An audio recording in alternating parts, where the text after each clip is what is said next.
El reloj marca las 3 de la madrugada. Está despierto mirando al techo. No es insomnio común. Es ese tipo de vigilia que se produce cuando una pregunta se instala en la mente y se niega a salir. ¿Existe Dios? 4 palabras, sencillas, antiguas, pero en ese silencio de la madrugada cobran peso, porque no es una pregunta teórica, es personal, urgente, como si toda la estructura de la realidad dependiera de la respuesta. Intenta recordar cuándo empezó a dudar.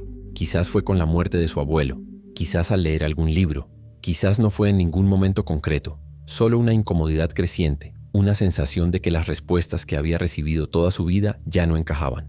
Y lo peor, no está solo en esta vigilia. Hay miles de millones de personas que ya se han hecho esta pregunta. Filósofos brillantes le han dedicado toda su vida.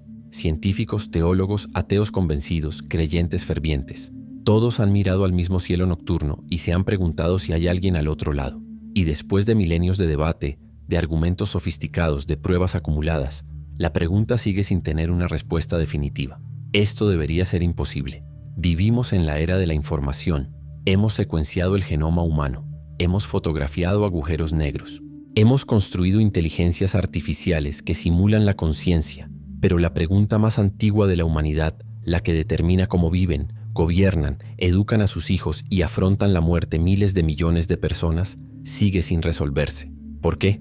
No es por falta de inteligencia. No es por falta de esfuerzo, no es porque la cuestión sea irrelevante o esté mal formulada. Es porque tal vez haya algo en la propia naturaleza de esta pregunta que se resiste a ser resuelta. Algo que revela más sobre nosotros, sobre nuestra necesidad de certeza, nuestra fragilidad ante lo desconocido, nuestro miedo al vacío, que sobre la existencia o no de una deidad. Este vídeo no te dará la respuesta. Si milenios de filosofía no la han resuelto, 15 minutos de YouTube tampoco lo harán. Pero lo que este vídeo puede hacer es algo más inquietante, revelar por qué la pregunta sigue sin respuesta, y al hacerlo, mostrar lo que esa incertidumbre dice sobre la condición humana. Porque la verdadera pregunta no es, ¿existe Dios? La verdadera pregunta es, ¿por qué necesitas tanto una respuesta? ¿Y qué pasa cuando te das cuenta de que quizá nunca la tengas? Hay un tipo específico de incomodidad que solo esta pregunta produce. No es la incomodidad de no saber la respuesta a un problema matemático.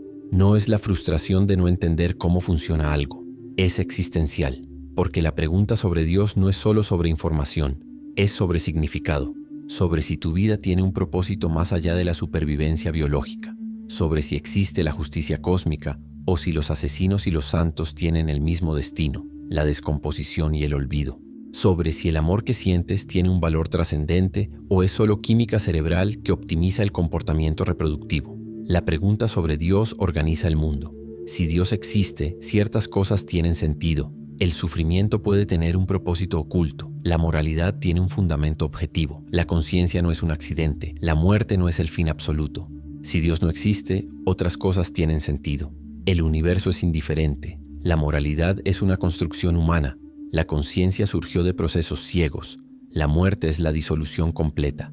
Ambas visiones son internamente coherentes.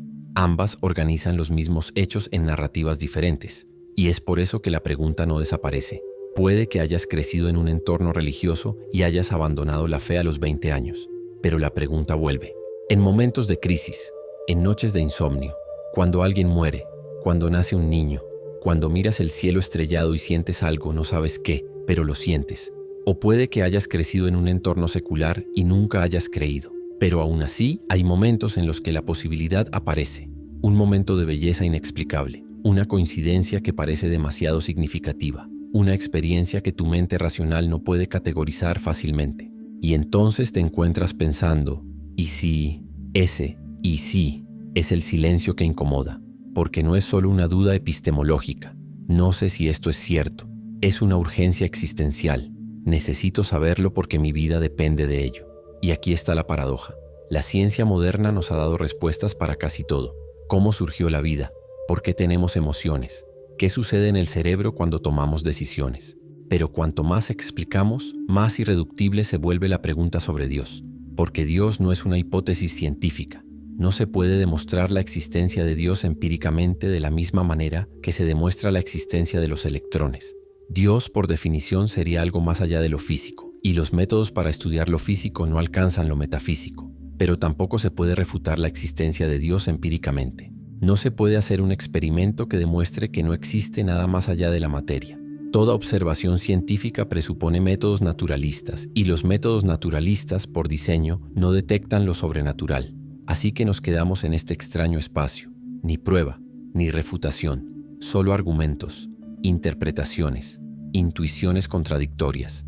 Y esto genera algo raro en la experiencia humana moderna, incertidumbre que no puede resolverse con más información. Puedes estudiar todos los argumentos filosóficos. Puedes leer a Tomás de Aquino, Kant, Nietzsche, Plantinga, Dawkins. Puedes examinar la cosmología, la biología evolutiva, la física cuántica, la neurociencia de la religión.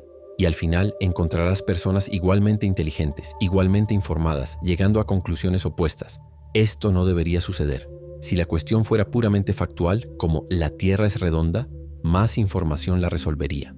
Pero la cuestión sobre Dios opera en un nivel diferente. Opera en supuestos sobre lo que cuenta como evidencia, sobre lo que cuenta como explicación satisfactoria, sobre qué intuiciones son confiables. Y esos supuestos no se pueden demostrar. Son las gafas a través de las cuales vemos la evidencia, y no se pueden usar gafas para examinar las propias gafas. Por eso la pregunta persiste. No porque seamos tontos, no porque falten datos, sino porque la pregunta toca algo más profundo que los hechos. Toca cómo interpretamos la realidad misma. Y si eso parece demasiado abstracto, vuelve a ese hombre a las 3 de la madrugada. No le preocupan los silogismos. No está haciendo cálculos probabilísticos. Solo está sintiendo el peso de no saber, de vivir sin certeza sobre la pregunta más importante que puede plantearse. Y dándose cuenta de que tal vez, solo tal vez, tener que vivir con esa incertidumbre es parte de lo que significa ser humano. Hay filósofos que dicen que esa incertidumbre es en realidad síntoma de algo más profundo. Kierkegaard, pensador danés del siglo XIX, argumentó que la angustia ante la pregunta sobre Dios no es un defecto, sino una revelación. Demuestra que estás enfrentándote a tu propia finitud, tu propia incapacidad para anclar el significado en algo permanente y cierto. Lo llamó desesperación existencial, la sensación de estar suspendido sobre el abismo sin suelo firme. Y para él, la fe no era la resolución de esa angustia a través de la certeza intelectual, era el salto. Aceptar vivir sin pruebas, sin garantías, confiando a pesar de la incertidumbre. Pero aquí está el problema. No todo el mundo es capaz de dar ese salto. Y no porque sean cobardes o deshonestos, sino porque para muchos la fe sin pruebas parece arbitraria. ¿Por qué creer en el Dios cristiano y no en Alá? ¿Por qué no en Zeus, en Brahman, en cualquier construcción humana? Y Kierkegaard no tiene una respuesta racional para eso. Para él, la elección es íntima, subjetiva, irreducible a la lógica. Y eso molesta profundamente a la mente moderna, porque nos han enseñado a pensar que las cuestiones importantes deben tener respuestas racionales, que la incertidumbre persistente significa que aún no hemos descubierto lo suficiente, que si seguimos buscando, eventualmente lo resolveremos. Pero, ¿y si no? ¿Y si la pregunta sobre Dios es por naturaleza irresoluble mediante la razón pura? ¿Y si es el tipo de pregunta cuya respuesta depende menos de la lógica y más de la elección, del compromiso, de cómo decides vivir ante la incertidumbre? Esto no es relativismo. No es decir que todas las respuestas son igualmente válidas. Es reconocer que tal vez haya límites a lo que la razón puede alcanzar, y que más allá de esos límites, otras facultades, la intuición, la experiencia, la confianza, la esperanza, deben entrar en juego.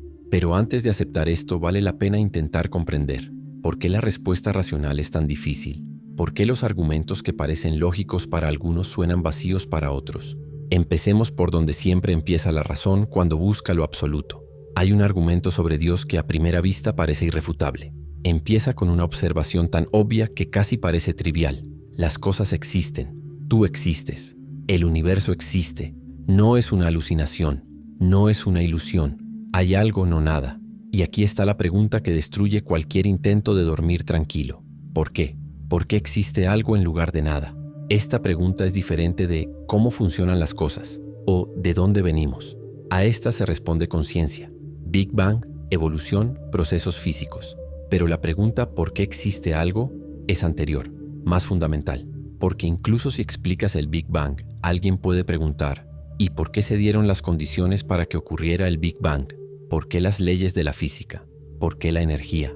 ¿Por qué la posibilidad en lugar de la imposibilidad absoluta? Este es el argumento cosmológico, y ha inquietado a la filosofía durante siglos. La estructura es simple. Todo lo que existe tiene una causa o una explicación. El universo existe. Por lo tanto, el universo tiene una causa o una explicación. Esa causa final, lo que explica todo sin necesidad de explicación, es lo que llamamos Dios. Y aquí está porque este argumento es poderoso. Apela a una intuición profunda. En tu experiencia cotidiana, nada existe sin razón. Tu teléfono fue fabricado. Tú fuiste engendrado por tus padres. La montaña fue formada por procesos geológicos. No hay efecto sin causa. No hay fenómeno sin explicación. Extrapolar esto a todo el universo parece lógico. Leibniz, filósofo del siglo XVII, lo formuló como el principio de razón suficiente. Todo lo que existe debe tener una razón o explicación para su existencia. No puede haber hechos brutos, cosas que simplemente son sin motivo.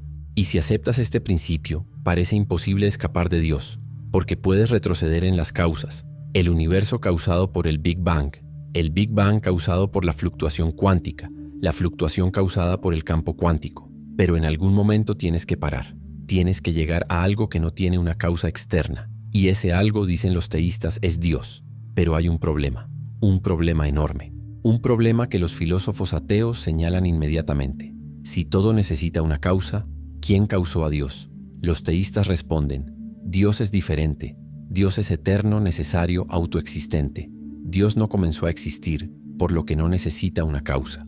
Y los ateos replican, si puedes hacer una excepción para Dios, ¿por qué no hacer una excepción para el universo? ¿Por qué el universo no puede ser eterno, necesario, autoexistente? Esa es la trampa. La circularidad oculta. Empiezas con la premisa, todo necesita una explicación, y terminas diciendo, excepto Dios que no la necesita. Pero si puedes hacer excepciones, la premisa inicial se derrumba. Y si no puedes hacer excepciones, entonces Dios también necesita una explicación y entras en una regresión infinita. Bertrand Russell, en un famoso debate con el teólogo Frederick Copleston en la década de 1920, dijo algo brutal en su simplicidad. El universo simplemente está ahí, y eso es todo, sin explicación última, sin fundamento metafísico, sin causa primera, solo existencia bruta. ¿Te molesta? Debería, porque aceptar que el universo simplemente existe sin razón viola todas tus intuiciones sobre la causalidad.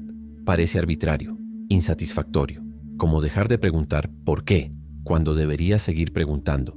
Pero aceptar que Dios simplemente existe tiene el mismo problema. Solo desplaza la arbitrariedad un nivel más arriba. Los teístas responden, pero Dios es diferente, Dios es necesario, existe en todos los mundos posibles, no podría no existir, el universo es contingente, podría no haber existido. Y los ateos preguntan, ¿cómo sabes que Dios es necesario? ¿Cómo sabes que el universo no es necesario? Solo estás definiendo a Dios como necesario para escapar del problema, pero las definiciones no crean realidad. Y aquí está lo que hace que este debate sea irresoluble. No se trata de hechos, se trata de qué excepción parece menos arbitraria. Para el teísta, tiene más sentido aceptar un ser consciente, intencional y personal como fundamento que aceptar que la materia, energía ciega, simplemente está ahí. La mente parece más fundamental que la materia. El propósito parece más fundamental que el azar. Para el ateo tiene más sentido aceptar que el universo físico simplemente está ahí que inventar una entidad invisible, no física e infinitamente compleja para explicar lo físico. Simplicidad ontológica. Cuantas menos entidades mejor. ¿Por qué añadir una capa extra? Dios, cuando el universo podría ser el fundamento, y ninguna de las partes puede demostrar que su intuición es correcta. Porque lo que está en juego no es la lógica pura, sino qué tipo de explicación te parece satisfactoria. Y eso está moldeado por supuestos más profundos que la propia lógica. ¿Ves el universo como algo que requiere una explicación personal, intencional? ¿O como un hecho bruto que simplemente es? Esa respuesta no proviene del razonamiento, proviene de la intuición sobre la naturaleza de la realidad. Y las intuiciones no se pueden demostrar, solo se pueden sentir como obvias o no. Pero hay otro argumento, uno que no comienza con ¿por qué existe algo?, sino con ¿por qué todo parece tan bien ajustado? Mira a tu alrededor, tu ojo capta la luz, enfoca imágenes, transmite señales al cerebro que construye una representación visual en tiempo real. Tu corazón bombea sangre con precisión durante décadas sin que tú lo pienses. Tu ADN contiene instrucciones para construirte, miles de millones de pares de bases organizadas de manera que generan hígado, neuronas, anticuerpos. Esto parece diseñado. Y durante siglos esto se consideró una prueba de la existencia de Dios. William Paley, teólogo del siglo XVIII, lo formuló perfectamente. Si encuentras un reloj en el suelo, No asumes que se formó por casualidad. Deduces que hay un relojero. Y si un reloj implica diseño, ¿qué decir de un ojo infinitamente más complejo? Este es el argumento teleológico, del griego telos, propósito, finalidad, y es intuitivamente fuerte, porque parece obvio que la complejidad funcional indica que hay inteligencia detrás, hasta 1859, hasta Darwin, porque Darwin demostró algo devastador para el argumento del diseño. La selección natural puede producir la apariencia de diseño sin diseñador, variaciones aleatorias, presión selectiva, tiempo profundo. Estos tres ingredientes, repetidos durante millones de años, producen ojos, alas, cerebros, sin que nadie lo planifique. No es magia, es estadística brutal. Los organismos con mutaciones ventajosas sobreviven más, se reproducen más, propagan esas mutaciones. Los organismos con mutaciones desventajosas mueren. Repite esto 1.000 millones de veces y obtienes un diseño aparente que surge de un proceso ciego. Richard Dawkins lo llamó relojero ciego, un proceso que parece tener un propósito, pero no lo tiene. Y aquí está por qué esto fue tan destructivo para el argumento, porque eliminó la necesidad lógica de un diseñador. Ya no es necesario invocar a Dios para explicar los ojos, las alas, los instintos.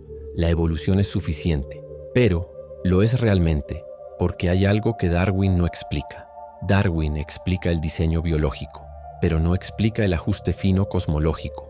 Y aquí es donde la cosa se vuelve inquietante. Los físicos descubrieron en el siglo XX que el universo está ajustado de forma absurdamente precisa para permitir la vida. La constante cosmológica, la fuerza que gobierna la expansión del universo, está ajustada con una precisión de 1 parte en 10⁻120. Si fuera ligeramente mayor, el universo se habría expandido demasiado rápido para formar galaxias. Si fuera ligeramente menor, habría colapsado antes de que se formaran las estrellas. La fuerza nuclear fuerte, que mantiene unidos a los protones en el núcleo atómico, si fuera un 2% más fuerte, no habría hidrógeno. Si fuera un 5% más débil, no habría carbono. Y sin carbono, no hay química orgánica. No hay vida. Proporción entre la masa del electrón y la del protón. Intensidad de la fuerza gravitacional. Tasa de expansión inicial del universo. La lista continúa. Más de 20 constantes físicas fundamentales que, si fueran mínimamente diferentes, producirían un universo estéril, sin estrellas, sin planetas, sin átomos complejos. Y vivimos en un universo en el que todas estas constantes están perfectamente ajustadas. ¿Coincidencia? Para muchos físicos y filósofos, no. Roger Penrose, físico matemático ganador del Nobel, calculó la probabilidad de que un universo con nuestro nivel de orden surgiera por casualidad. 1 entre 10, 10⁻123. Este número es tan pequeño que no se puede escribir ni siquiera utilizando todos los átomos del universo como dígitos. Así que hay dos explicaciones principales. 1. Dios ajustó las constantes intencionadamente para permitir la vida. 2. Existen infinitos universos, multiverso, con constantes aleatorias, y nosotros estamos, obviamente, en el universo donde las constantes permiten observadores. Y aquí está el dilema. Para los teístas, el multiverso es una especulación extravagante. Inventar billones de universos invisibles e inobservables solo para evitar admitir el diseño parece intelectualmente deshonesto. Es como explicar el reloj diciendo que hay infinitos montones de arena y que en uno de ellos, por casualidad, los granos se organizaron en forma de reloj. Para los ateos, Dios es una especulación extravagante. Inventar un ser invisible, omnipotente y omnisciente para explicar las constantes parece una ilusión. Es proyectar la intencionalidad humana a escala cósmica sin justificación. Y, de nuevo, no se puede decidir entre estas explicaciones utilizando solo la lógica. Hay que decidir qué tipo de explicación parece más razonable. Dios o multiverso, mente o azar, intención o necesidad estadística. Y esa decisión está moldeada por algo más profundo que los argumentos, por intuiciones sobre lo que es simple, lo que es plausible, lo que es satisfactorio como explicación última. Aquí está el patrón que está surgiendo. Los argumentos sobre Dios no son como los argumentos sobre hechos empíricos. Operan en un nivel en el que las suposiciones filosóficas determinan las conclusiones. Si crees que la mente es más fundamental que la materia, Dios parece plausible. Si crees que la materia es más fundamental que la mente, el naturalismo parece plausible. Si crees que el propósito necesita una explicación intencional, el diseño apunta a un diseñador. Si crees que el propósito puede surgir de procesos ciegos, el diseño no implica un diseñador. Ningún argumento puede demostrar qué suposición es correcta, porque esas suposiciones son los criterios que utilizas para evaluar los argumentos. Son anteriores a los argumentos. Son las gafas a través de las cuales ves las pruebas. Y eso significa que la razón por sí sola no puede resolver la cuestión sobre Dios. Puede aclarar, puede exponer contradicciones, puede mostrar implicaciones, pero no puede forzar una conclusión única. Entonces, tal vez el problema no sea que necesitemos mejores argumentos. Tal vez el problema sea que estamos haciendo el tipo de pregunta equivocado. Porque si Dios no es una conclusión lógica derivada de premisas, tal vez Dios sea una necesidad moral, no algo que se deduce, sino algo que se necesita para que el mundo tenga sentido éticamente. Hay una frase que mucha gente conoce, sin saber de dónde viene. Dostoyevsky, escritor ruso del siglo XIX, la puso en boca de un personaje. Si Dios no existe, todo está permitido. No es un argumento lógico, es un diagnóstico existencial, porque lo que Dostoyevsky estaba captando no era una deducción racional, sino un miedo profundo. Si no hay Dios, no hay fundamento objetivo para la moralidad. No hay un bien y un mal absolutos. Solo convenciones humanas cambiantes, preferencias culturales, el poder decidiendo lo que es aceptable. Y eso aterroriza. No porque quieras hacer cosas inmorales y necesites que Dios te lo impida, sino porque sientes en lo más profundo de tu ser que algunas cosas son objetivamente malas. Torturar a niños por diversión está mal. No mal según mi cultura. No mal según mi preferencia personal. Mal. Y punto. Y si alguien no está de acuerdo, no piensas, qué interesante, tenemos opiniones diferentes. Piensas, esa persona está moralmente ciega, le falta percepción de algo real. Este es el argumento moral a favor de Dios. Y no funciona como los anteriores. No intenta demostrar que Dios existe mediante una lógica abstracta sobre causas o diseño. Apela a algo más visceral, tu experiencia moral directa. La estructura es simple. Existen valores morales objetivos, cosas que son correctas o incorrectas independientemente de la opinión humana. Si no hay Dios, no hay fundamento para los valores morales objetivos. Por lo tanto, Dios existe. Y aquí está la razón por la que muchas personas encuentran este argumento convincente, porque conecta con la experiencia vivida. Sientes que el genocidio está mal no porque tu cultura lo diga, sino porque viola algo fundamental sobre la dignidad humana. Y esa intuición parece apuntar a una realidad moral que trasciende la convención humana. C.S. Lewis, escritor y apologista cristiano del siglo XX, construyó todo un libro sobre esto. Se dio cuenta de que cuando las personas discuten, apelan a un estándar que ambas reconocen. No se limitan a decir, no me gustó lo que hiciste. Dicen, lo que hiciste fue injusto. Y esperan que la otra persona lo entienda. Esto sugiere que la moralidad no es solo una preferencia personal, como el gusto por el chocolate. Es algo objetivo sobre lo que ambos pueden estar en lo cierto o equivocados. Y si la moralidad es objetiva, ¿de dónde viene? Las leyes físicas no generan deberes. Los átomos no tienen moralidad. Los procesos evolutivos explican por qué sentimos ciertas cosas como morales, pero no explican por qué esas cosas son morales. La evolución explica por qué la cooperación fue ventajosa, por qué desarrollamos empatía, sentido de la justicia, castigo a los tramposos. Pero explicar el origen de los sentimientos morales no es lo mismo que explicar la verdad de los juicios morales. Analogía. La evolución explica por qué desarrollamos la percepción visual, pero no prueba que el mundo exterior no exista. La evolución nos dio ojos porque el mundo exterior es real y percibirlo ayudaba a la supervivencia. Del mismo modo, tal vez la evolución nos dio intuiciones morales porque la moralidad objetiva es real y percibirla, al menos parcialmente, ayudaba a la cooperación. Pero, ¿de dónde viene esa moralidad objetiva? Los ateos responden, no tiene por qué venir de ningún sitio. Los hechos morales pueden ser brutos, como los hechos matemáticos. 2 más 2 es 4 no porque Dios lo haya decidido, sino porque es una verdad necesaria. Del mismo modo, torturar a inocentes está mal no porque Dios lo prohíba, sino porque es una verdad moral necesaria. Y los teístas preguntan, pero los hechos matemáticos son abstractos, no te exigen nada. La moralidad sí. La moralidad dice que debes actuar de cierta manera.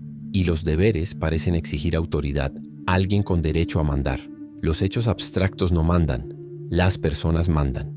Aquí está el dilema de nuevo. Para los teístas, la moralidad objetiva exige un fundamento personal.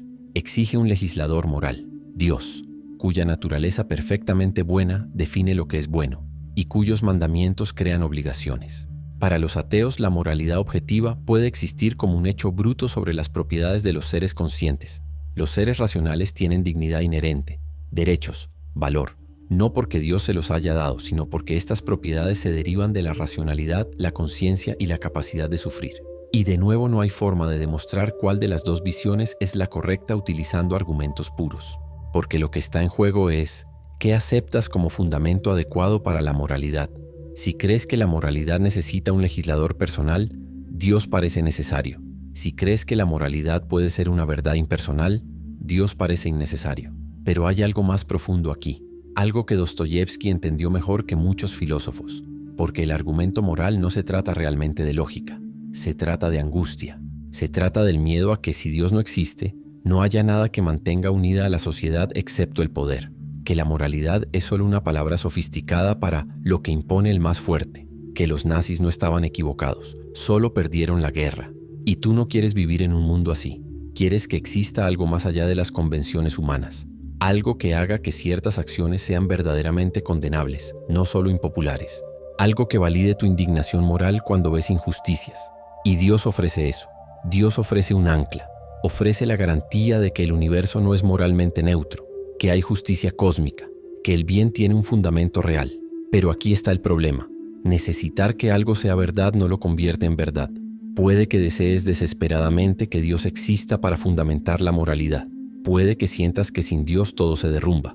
Pero, ¿y si realmente se derrumba?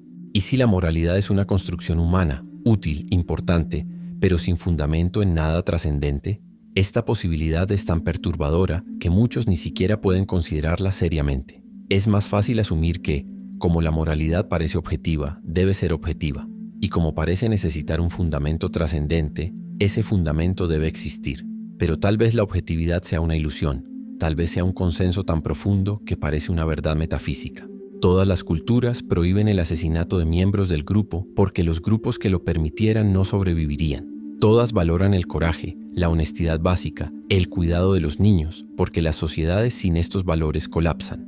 No porque sean verdades cósmicas grabadas en la estructura del universo, sino porque son condiciones de posibilidad para la sociedad humana. Y tal vez eso sea suficiente. Quizás no se necesite a Dios para condenar el genocidio. Quizás baste con reconocer que los seres conscientes pueden sufrir, que el sufrimiento es malo, que infligir sufrimiento innecesario viola el tipo de seres que queremos ser. Esto no es relativismo barato.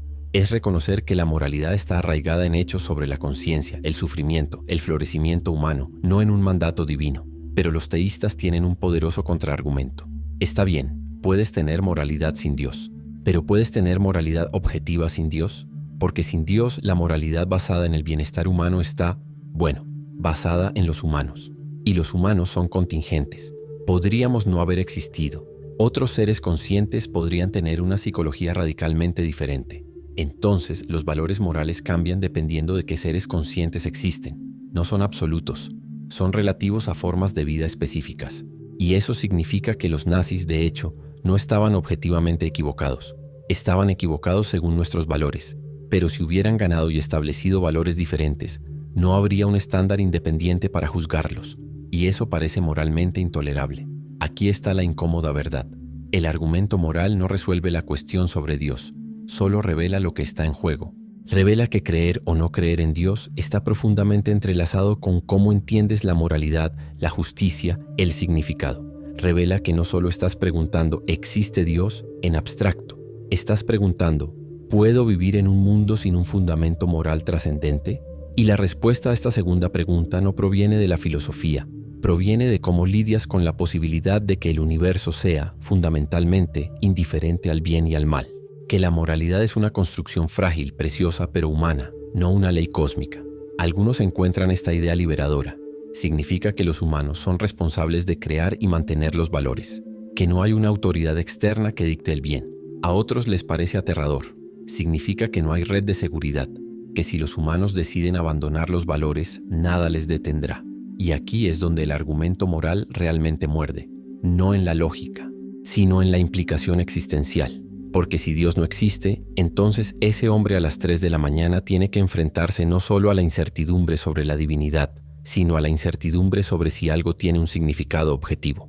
Y tal vez eso es lo que lo mantiene despierto. No es la cuestión intelectual, ¿existe Dios?, sino la cuestión visceral. Si no existe, ¿cómo soporto vivir en un universo moralmente vacío? Pero hay algo aún más perturbador que esta incertidumbre moral. Está la experiencia directa del sufrimiento injustificado, de la crueldad sin propósito, del dolor que no enseña nada, no forma el carácter, no sirve a un plan mayor. Y ahí es donde todos los argumentos a favor de Dios encuentran su mayor desafío.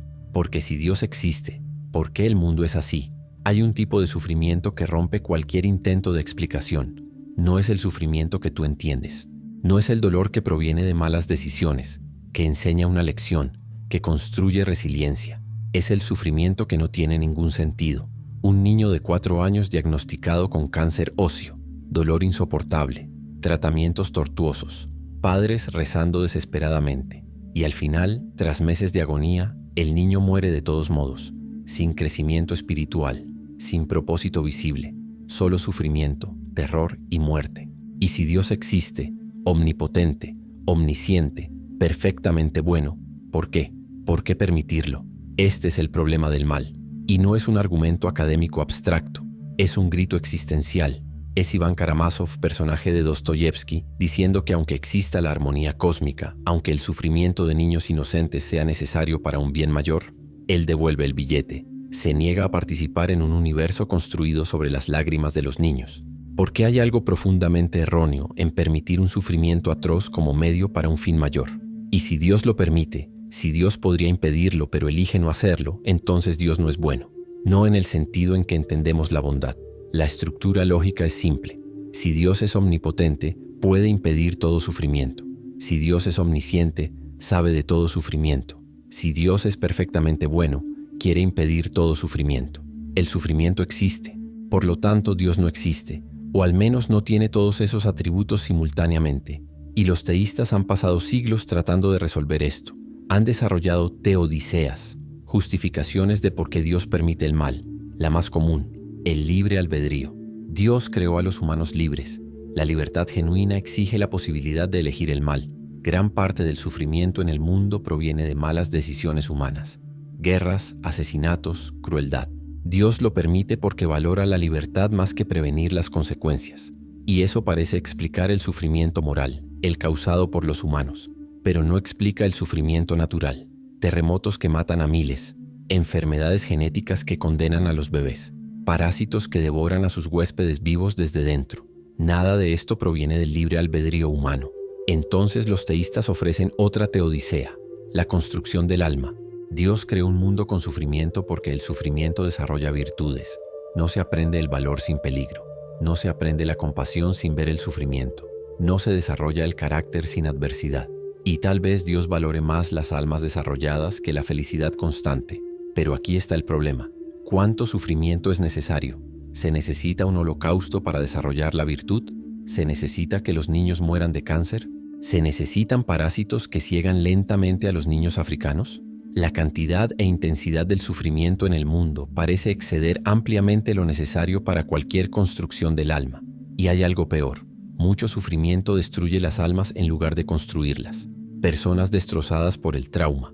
Personas que se vuelven crueles después de sufrir mucho. Personas que mueren antes de que se desarrolle cualquier virtud.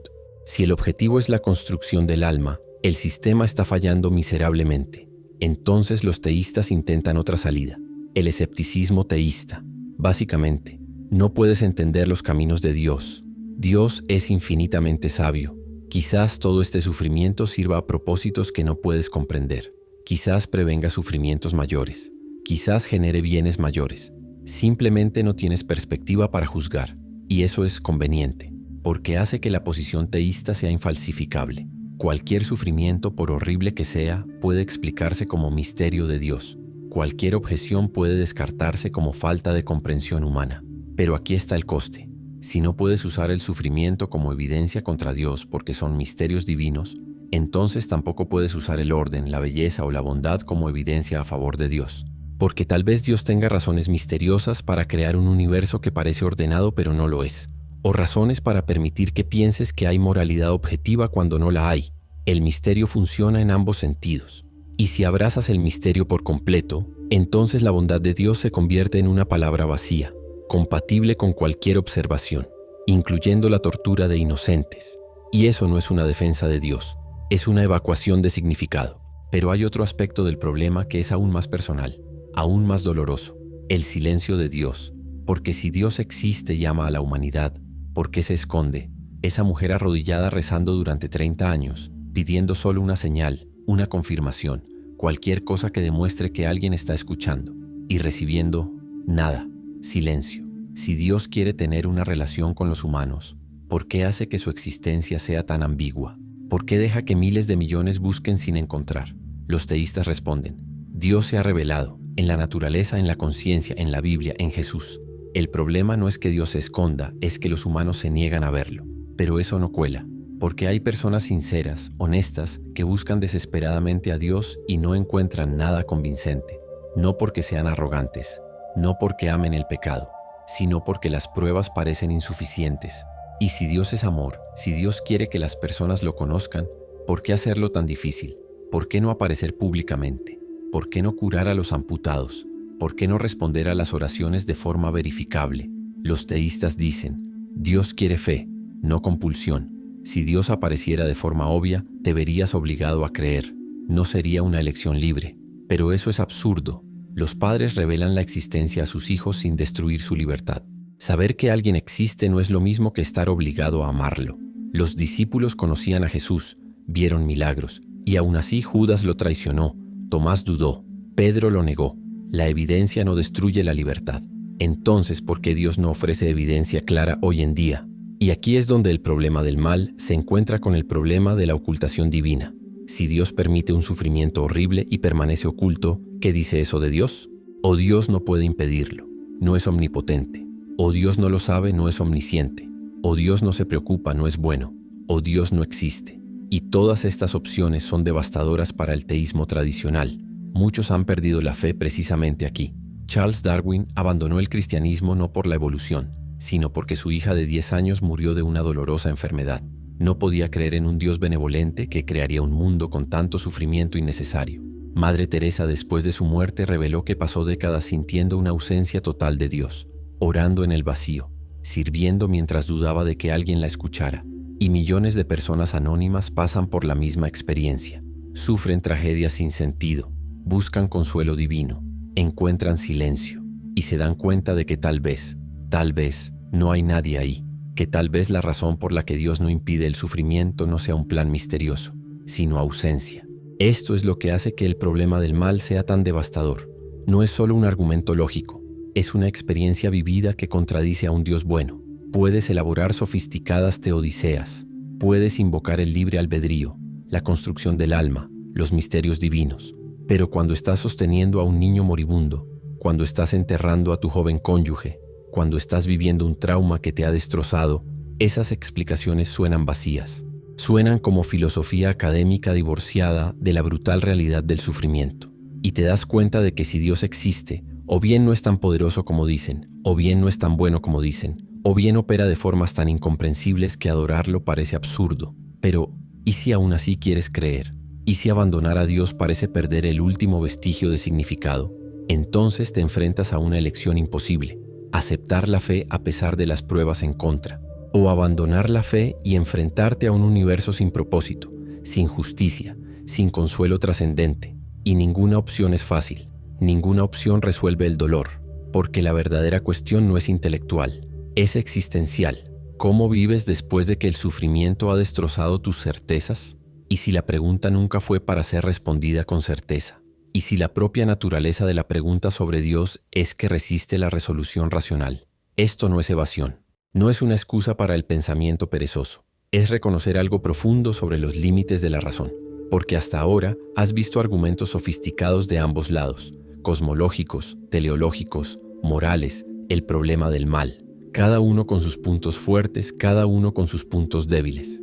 Y al final, ninguno resuelve definitivamente la cuestión. Entonces, ¿qué haces? Eliges, no basándote en pruebas, no basándote en certezas, pero basándote en qué exactamente. Kierkegaard, filósofo danés del siglo XIX, dijo algo radical: la fe no es una conclusión lógica, es un salto. Examinas las pruebas, sopesas los argumentos, y al final descubres que las pruebas son ambiguas. Los argumentos se equilibran, la razón no puede llevarte completamente a la respuesta, y entonces das el salto. Eliges creer o no creer a pesar de la incertidumbre, no porque lo hayas probado, sino porque necesitas vivir, y vivir exige compromiso. Y para Kierkegaard eso no es un defecto, es el punto. porque si Dios pudiera demostrarse, si la existencia de Dios fuera tan cierta como 2 más 2, entonces la fe sería innecesaria. No se tiene fe en hechos obvios, se tiene fe precisamente cuando la certeza se escapa. Y tal vez, Dios valore ese salto más que el asentimiento intelectual forzado por una lógica irrefutable. Pero aquí está el problema. Si la fe es un salto más allá de la razón, ¿por qué saltar específicamente hacia el Dios cristiano? ¿Por qué no Alá? ¿Por qué no Brahman? ¿Por qué no cualquier deidad que inventes? Kierkegaard no tiene una respuesta objetiva. Para él, la elección es radicalmente subjetiva. Saltas hacia lo que más te resuena, lo que transforma tu vida de forma más auténtica. Y eso molesta profundamente a la mente moderna, porque parece convertir la verdad en algo arbitrario. Parece decir, cree en lo que quieras, siempre y cuando te apasione. Pero la verdad no debería depender de la pasión. La verdad debería ser verdad, independientemente de cómo te sientas al respecto. Blaise Pascal, matemático y filósofo francés del siglo XVII, intentó un enfoque diferente. Estaba de acuerdo en que no se puede demostrar la existencia de Dios de forma racional. Las pruebas son ambiguas, los argumentos no convencen a todo el mundo. Pero dijo, eso no significa que no debas creer, porque incluso sin certeza puedes hacer un cálculo pragmático, la famosa apuesta de Pascal. Si crees en Dios y Dios existe, ganas infinito, el cielo. Si crees en Dios y Dios no existe, pierdes finito, quizás algún placer terrenal. Si no crees en Dios y Dios existe, pierdes infinito, el infierno. Si no crees en Dios y Dios no existe, ganas lo finito, libertad de religión. Matemáticamente apostar por Dios es racional. Aunque la probabilidad sea baja, la ganancia infinita multiplicada por cualquier probabilidad sigue siendo infinita. Supera cualquier pérdida finita. Y eso parece convincente, pero tiene problemas obvios. Primero, ¿qué Dios? El cristianismo promete el cielo. El Islam promete el paraíso a los musulmanes y amenaza a los cristianos con el infierno. El hinduismo ofrece moksha a través de diferentes caminos. No puedes apostar por todos. Se contradicen entre sí. Así que la apuesta de Pascal no apunta a Dios. Apunta a elegir una religión entre muchas. Y no ofrece criterios para elegir cuál. Segundo, ¿puedes elegir creer? La creencia no es voluntaria. No decides creer en la mesa que tienes delante. Simplemente crees porque la ves. Del mismo modo, no puedes simplemente decidir creer en Dios por un cálculo pragmático. La creencia genuina requiere convicción, no una apuesta estratégica. Pascal lo sabía.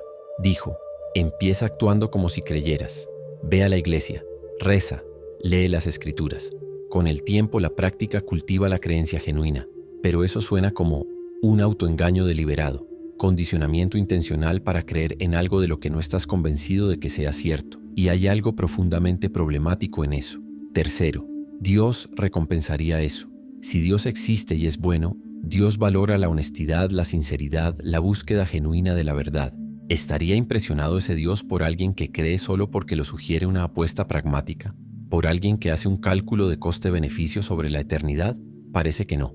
Parece que la creencia motivada por el miedo al castigo o el deseo de recompensa es precisamente el tipo de creencia equivocado. William James, filósofo estadounidense, ofreció una versión más sofisticada.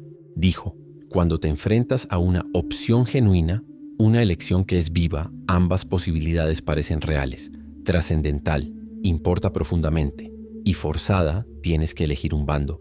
Tienes derecho a dejar que la pasión decida. Dios es una opción genuina.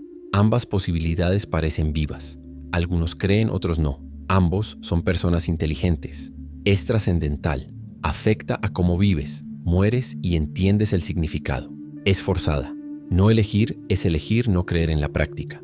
Así que, cuando la razón no puede decidir, James dice, puedes legítimamente dejar que la esperanza, el deseo y la necesidad emocional influyan en tu elección, pero solo cuando la razón es genuinamente ambigua. Si las pruebas apuntan claramente en contra de Dios, no puedes creer solo porque quieres. Eso sería intelectualmente deshonesto. Pero si las pruebas están equilibradas, los argumentos de cada lado tienen fuerza, entonces la elección basada en consideraciones pragmáticas y emocionales es legítima. Y aquí es donde se pone interesante. ¿Están equilibradas las pruebas? Para James, sí. Para muchos ateos, no. Las pruebas apuntan claramente contra Dios. El problema del mal, la ocultación divina, la falta de milagros verificables, las explicaciones naturalistas exitosas. Para ellos, creer en Dios a pesar de estas pruebas no es un salto legítimo, es negación. Y para muchos teístas, las pruebas apuntan claramente a Dios, ajuste fino, conciencia, moralidad objetiva, experiencias religiosas transformadoras. Para ellos no creer sería negación. Así que volvemos al mismo punto. La evaluación de las pruebas depende de supuestos que las pruebas no pueden demostrar, y tal vez ese sea el quid de la cuestión. Tal vez la cuestión sobre Dios no sea el tipo de cuestión que la razón por sí sola pueda resolver. No porque la razón sea defectuosa, sino porque la cuestión opera en un territorio donde la razón alcanza sus límites. Examinas los argumentos, sopesas las pruebas y descubres que ambas partes tienen argumentos legítimos. Ambas partes tienen problemas sin resolver y al final tienes que vivir. Tienes que decidir cómo organizar tu vida, qué valores seguir, cómo afrontar la muerte, qué esperanzas mantener. Y esas decisiones implican una postura sobre Dios, aunque no la articules. Si vives como si el universo tuviera un propósito, como si la moralidad fuera objetiva, como si la muerte no fuera el fin absoluto, estás viviendo como si el teísmo fuera cierto. Si vives como si el universo fuera indiferente, como si la moralidad fuera una construcción humana, como si la muerte fuera la disolución completa, estás viviendo como si el naturalismo fuera cierto. No puedes evitar tomar una postura existencial, y tal vez reconocerlo sea más honesto que fingir que has llegado a una conclusión puramente racional, porque la verdad es que la razón aclara las opciones, pero no obliga a elegir. Al final, eliges basándote en quién eres, en lo que valoras, en lo que eres capaz de creer, y esa elección no es puramente racional, es existencial. Se trata de qué tipo de persona quieres ser, en qué tipo de mundo quieres vivir, qué tipo de esperanza puedes mantener. Y tal vez eso es lo que Kierkegaard intentaba decir. La fe no es un defecto cognitivo, es una respuesta existencial a la incertidumbre irreductible. Es decir, no lo sé con certeza, pero elijo vivir como si lo supiera. Y la incredulidad también es una elección existencial. Es decir, no lo sé con certeza, pero elijo vivir asumiendo que no la hay. Ninguna elección es más racional que la otra si las pruebas son genuinamente ambiguas. Ambas son apuestas sobre la naturaleza de la realidad que no puedes demostrar, y tal vez la única diferencia real sea qué incertidumbre puedes soportar. La incertidumbre de vivir sin Dios, sin un propósito cósmico, sin justicia última, sin consuelo trascendente, o la incertidumbre de vivir con fe, sin pruebas, sin garantías, apostando todo a algo que puede ser una ilusión. Hay algo profundamente desconcertante en darse cuenta de que personas más inteligentes que tú, personas que han estudiado más, han pensado más profundamente, han analizado las pruebas con más rigor, llegan a conclusiones completamente opuestas. No estamos hablando de un desacuerdo trivial. Estamos hablando de filósofos del más alto calibre, ganadores de premios, autores de obras que han moldeado la civilización. Y ellos miran los mismos argumentos, las mismas pruebas, los mismos problemas filosóficos. Y la mitad concluye que Dios claramente existe, y la otra mitad concluye que Dios claramente no existe. ¿Cómo es posible? Si la cuestión fuera puramente factual, si fuera como descubrir si los electrones existen o si el ADN tiene una estructura de doble hélice, más investigación, más pruebas y más rigor acabarían por generar consenso. Pero eso no ha sucedido. Milenios de filosofía, siglos de ciencia, décadas de sofisticado debate académico, y el desacuerdo persiste. Esto debería decirnos algo importante, no que la cuestión no tenga respuesta, sino que tal vez la respuesta no sea accesible a través de los métodos que normalmente resuelven los desacuerdos, porque lo que está sucediendo aquí no es que un lado tenga pruebas que el otro ignora, es que ambas partes interpretan las mismas pruebas a través de lentes diferentes, y esas lentes, esas suposiciones fundamentales, son anteriores a los argumentos, determinan lo que cuenta como prueba, lo que cuenta como explicación satisfactoria, lo que parece plausible frente a lo absurdo. Seamos específicos. Consideremos el argumento cosmológico. ¿Por qué existe algo en lugar de nada? Para el teísta, la pregunta exige una respuesta. Parece obvio que la existencia requiere una explicación. Y Dios, ser necesario, autoexistente, proporciona esa explicación.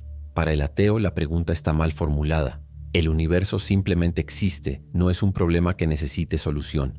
Es un hecho bruto. E invocar a Dios no ayuda, porque solo desplaza la pregunta, ¿por qué existe Dios? ¿Qué intuición es la correcta? No se puede demostrar, porque la intuición sobre si la existencia necesita una explicación externa es una suposición, no una conclusión. Si crees que la realidad debe tener un fundamento último, Dios parece necesario. Si crees que la realidad es el fundamento último, Dios parece innecesario. Y ningún argumento puede obligar a alguien a cambiar su supuesto fundamental, o considera el problema del mal. Para un ateo, el sufrimiento gratuito de los inocentes es una evidencia devastadora contra un Dios bueno y poderoso. Parece obvio que un Dios bueno impediría eso. Para un teísta, el sufrimiento es compatible con Dios a través del libre albedrío, propósitos que trascienden la comprensión humana o el valor del universo con leyes naturales regulares. Parece obvio que los humanos finitos no pueden juzgar las estrategias de un ser infinito. ¿Qué intuición es la correcta? No se puede demostrar, porque la intuición sobre cuánto sufrimiento es demasiado, sobre qué justificaciones son aceptables, es una suposición, no una conclusión. Si crees que el sufrimiento intenso sin un propósito visible refuta a Dios, concluyes el ateísmo. Si crees que Dios puede tener razones más allá de la comprensión humana, mantienes el teísmo. Y ningún argumento puede obligar a alguien a adoptar un criterio diferente. Aquí está el patrón. Las suposiciones fundamentales determinan las conclusiones. Y esas suposiciones no provienen de la lógica pura, provienen de intuiciones profundas sobre la naturaleza de la realidad que tú sientes como obvias, pero que otra persona puede no sentir. Thomas Kuhn, filósofo de la ciencia, demostró que esto sucede incluso en la ciencia. Cuando cambian los paradigmas científicos, como de la física newtoniana a la relatividad, no es solo que aparezcan nuevas pruebas, es que los científicos empiezan a ver el mundo de forma diferente, los mismos datos, interpretaciones radicalmente diferentes. Y la transición no se produce por pura lógica, se produce porque la nueva generación crece en el nuevo paradigma y lo encuentra más natural. Algo similar ocurre con Dios. El teísmo y el ateísmo son paradigmas diferentes para interpretar la realidad. Dentro del paradigma teísta, ciertas cosas tienen sentido: la moralidad objetiva, el propósito cósmico, el diseño aparente que apunta a un diseñador, la conciencia como algo más que materia. Dentro del paradigma ateo, otras cosas tienen sentido: la moralidad como construcción evolutiva, el propósito como proyección humana, el diseño como selección natural, la conciencia como propiedad emergente. Y no se puede demostrar qué paradigma es el correcto utilizando las herramientas del propio paradigma, porque cada paradigma define lo que cuenta como prueba. Pero hay otro factor, quizás más profundo: las experiencias personales moldean la plausibilidad. Si has tenido una experiencia que has interpretado como un encuentro con Dios, un momento de presencia divina, una oración respondida de forma aparentemente sobrenatural, una transformación que atribuyes a la gracia, entonces el argumento cosmológico no se está evaluando en el vacío, se está evaluando dentro de un contexto en el que ya has experimentado algo que parece confirmar que Dios existe. Entonces, cuando alguien dice, el universo puede existir sin explicación, parece absurdo, porque sabes o crees saber que hay algo más allá del universo físico, lo has experimentado. Por otro lado, si nunca has tenido una experiencia que pareciera trascendente, si las oraciones siempre te han parecido una conversación con el vacío, si la búsqueda sincera de Dios solo ha producido silencio, entonces el argumento cosmológico se está evaluando dentro de un contexto en el que Dios parece estar ausente. Entonces, cuando alguien dice, Dios es una explicación necesaria, parece una proyección, porque nunca has detectado pruebas de la existencia de Dios. ¿Por qué asumir que existe? Y aquí está el problema. Ambas experiencias son válidas dentro de sus propias perspectivas. La persona que ha experimentado a Dios no está mintiendo ni delirando necesariamente. La persona que nunca ha experimentado a Dios no está siendo ciega o dura de corazón necesariamente. Simplemente han vivido vidas diferentes que han producido datos experienciales diferentes. Y esos datos moldean lo que parece plausible. También hay un factor cultural. Si has crecido en una sociedad donde el teísmo es la norma, donde todos a tu alrededor creen, donde las narrativas religiosas estructuran el significado, entonces es el ateísmo el que necesita una justificación extraordinaria. Si has crecido en una sociedad secular, donde la religión es marginal, donde las narrativas científicas estructuran el significado, entonces es el teísmo el que necesita una justificación extraordinaria. Y eso no es necesariamente un sesgo irracional. Es reconocer que el consenso social tiene valor epistémico. Miles de millones de personas a lo largo de la historia han creído en lo trascendente. Esto puede ser una prueba de que están detectando algo real, o una prueba de que los seres humanos tienen una tendencia psicológica universal a creer. La interpretación que elijas depende de tus supuestos previos sobre si el consenso indica verdad o sesgo, y hay un factor psicológico. Algunas personas tienen una alta tolerancia a la incertidumbre. Pueden vivir cómodamente sin respuestas definitivas sobre cuestiones últimas. Para ellas, el agnosticismo parece racional. No sé si Dios existe. Quizás nunca lo sepa. Y está bien. Otras personas tienen baja tolerancia a la incertidumbre. Necesitan respuestas, aunque sean provisionales, para organizar su vida. Para ellas, el agnosticismo parece intolerable. Necesito saber si el universo tiene un propósito o no. Necesito elegir un bando. Y esta diferencia psicológica, no lógica, influye en las conclusiones. Las personas con baja tolerancia a la incertidumbre pueden adoptar el teísmo o el ateísmo con más convicción de la que justifican las pruebas. Las personas con alta tolerancia pueden permanecer agnósticas incluso cuando las pruebas parecen apuntar ligeramente en una dirección. Ninguna de las dos está siendo necesariamente irracional. Solo están aplicando valores epistémicos diferentes. Aquí está la incómoda verdad. El desacuerdo sobre Dios no se basa principalmente en las pruebas. Se basa en supuestos filosóficos que las pruebas no pueden resolver, experiencias personales que no se pueden compartir directamente, valores epistémicos sobre el peso que se debe dar a diferentes tipos de consideraciones, factores psicológicos sobre la tolerancia a la incertidumbre, contextos culturales que moldean lo que parece plausible. Y ninguno de estos factores es puramente racional. Esto no significa que creer en Dios sea irracional. Tampoco significa que no creer sea irracional. Significa que la racionalidad por sí sola no determina la conclusión. Personas igualmente racionales, con acceso a la misma información, pueden llegar razonablemente a conclusiones diferentes porque parten de lugares diferentes y valoran cosas diferentes. Y reconocer esto debería generar humildad. La humildad de darse cuenta de que tu conclusión sobre Dios, sea cual sea, no es tan obviamente correcta como parece. Que personas inteligentes, sinceras e informadas no están de acuerdo contigo. Y que tal vez, no sean estúpidas ni deshonestas. Tal vez simplemente habiten un paradigma diferente, hayan tenido experiencias diferentes, apliquen valores epistémicos diferentes. Y tal vez eso sea inevitable cuando la cuestión toca los fundamentos de la realidad, donde la razón alcanza sus límites. Pero esto es lo que esa constatación no debería hacer. No debería llevarte a concluir que todas las opiniones son igualmente válidas. No debería hacerte abandonar la búsqueda de la verdad. No debería hacerte abrazar el relativismo barato, porque aunque el desacuerdo sea de esperar, aunque las suposiciones moldeen las conclusiones, sigue habiendo argumentos mejores y peores. Sigue habiendo creencias que son internamente contradictorias. Todavía hay posiciones que ignoran evidencias relevantes. Todavía hay razonamientos que son simplemente erróneos. La cuestión no es que todo sea subjetivo. La cuestión es que el tema es genuinamente difícil. Tan difícil que permite un desacuerdo racional persistente. Y tal vez tener que vivir con esa dificultad, con esa incertidumbre irreductible, sea parte de lo que significa ser humano. Parte de lo que significa enfrentarse a cuestiones que importan profundamente pero que se resisten a una resolución definitiva. Y tal vez la verdadera pregunta no sea ¿existe Dios?, sino ¿cómo vivo bien ante esta incertidumbre? Ese hombre a las 3 de la madrugada, ¿te acuerdas de él? Sigue despierto, pero algo ha cambiado. No porque haya encontrado la respuesta, no porque la angustia haya desaparecido, sino porque ha empezado a comprender algo que antes parecía imposible. Quizá la pregunta no tenga respuesta, no porque sea inválida, no porque no importe, sino porque es el tipo de pregunta que trasciende la capacidad humana de resolver con certeza. Y quizá eso no sea un defecto del universo, quizá sea una característica de la existencia humana, porque hay dos tipos de preguntas en el mundo: preguntas cerradas, aquellas que tienen respuestas definitivas que se pueden descubrir mediante el método adecuado. ¿Cuál es la estructura del ADN? Se hacen experimentos, se analizan datos, se descubre. ¿Cuál es la capital de Francia? Se consultan datos, se comprueba. ¿Cómo funciona la fotosíntesis? Se estudia bioquímica, se entiende el mecanismo. Estas preguntas tienen solución, y una vez resueltas permanecen resueltas. No hay desacuerdo racional persistente entre personas informadas. Pero hay otro tipo. Preguntas abiertas, aquellas que tocan los fundamentos de la realidad de formas que se resisten a una resolución definitiva. ¿Qué hace que la vida tenga sentido? ¿Existe el libre albedrío? ¿La moralidad es objetiva? ¿Existe Dios?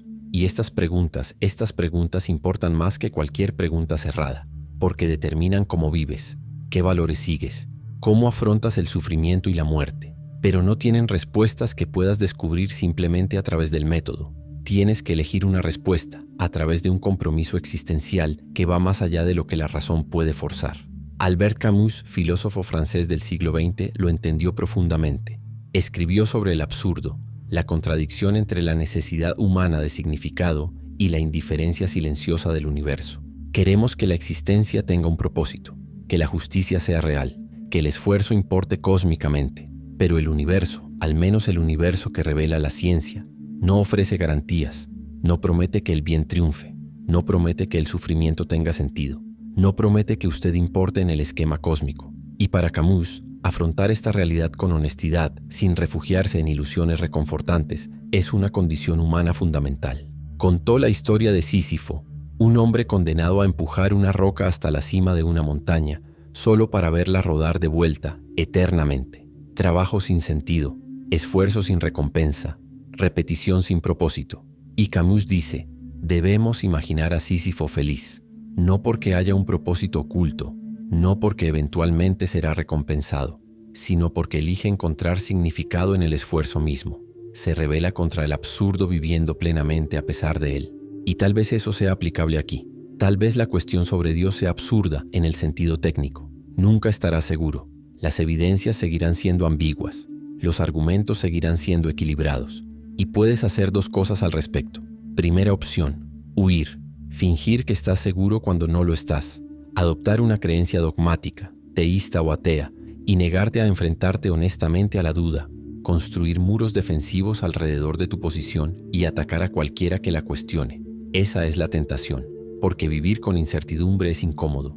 Queremos estabilidad, queremos saber que tenemos razón, pero huir de la incertidumbre a través del dogmatismo es deshonestidad intelectual, es mala fe, en lenguaje existencialista, es mentirse a uno mismo sobre la realidad de su situación. Segunda opción, aceptar, reconocer la incertidumbre con honestidad, admitir que no se sabe con certeza, y aún así elegir cómo vivir, no porque se haya demostrado que la elección es correcta, sino porque hay que vivir.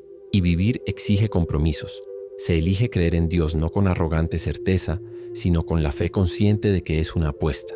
O eliges vivir sin Dios, no con arrogante certeza, sino con el reconocimiento de que es una apuesta sobre la naturaleza de la realidad.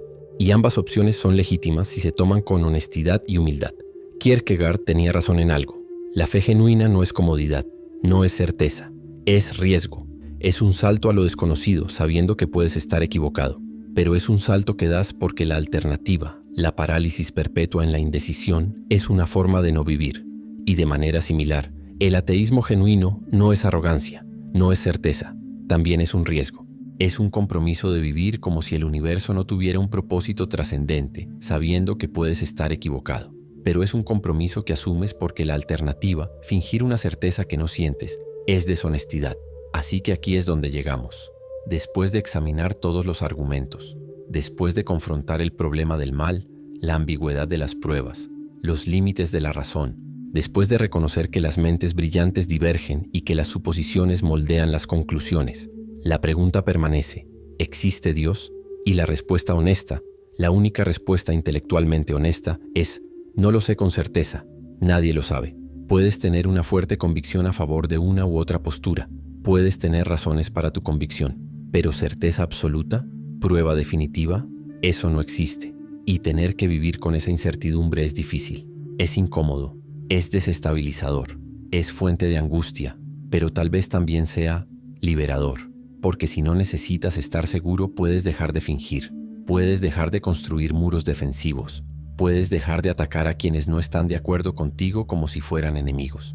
Puedes reconocer que se trata de una cuestión en la que es posible el desacuerdo racional, en la que personas sinceras, honestas e inteligentes pueden llegar a conclusiones diferentes. Y puedes tener tus convicciones profundas, sinceras, sin arrogancia. Puedes vivir comprometido con tu respuesta sin dogmatismo. Ese hombre a las 3 de la madrugada finalmente lo entiende. No va a resolver esta cuestión esta noche. Quizás nunca la resuelva. Pero no necesita resolverla para vivir bien. Necesita elegir no con certeza, sino con compromiso. Elegir qué tipo de persona ser, qué valores seguir, qué esperanzas mantener, qué significado cultivar. Y esas elecciones pueden estar basadas en argumentos, pruebas, experiencias.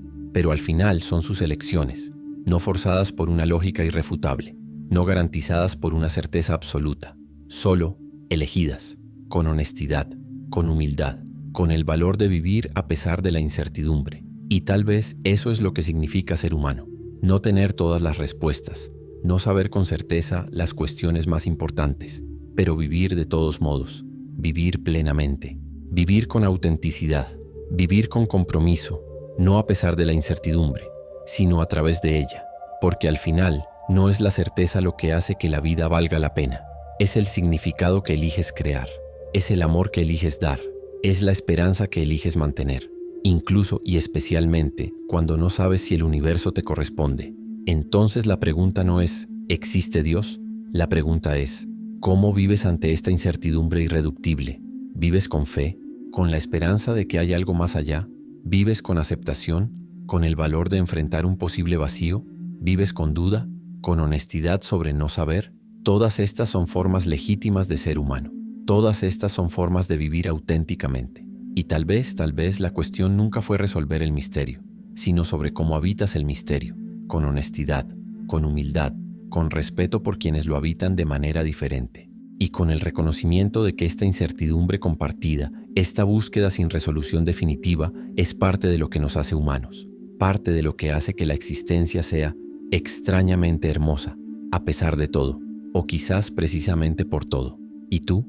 ¿Puedes vivir sin saber? ¿O la incertidumbre te corroe por dentro?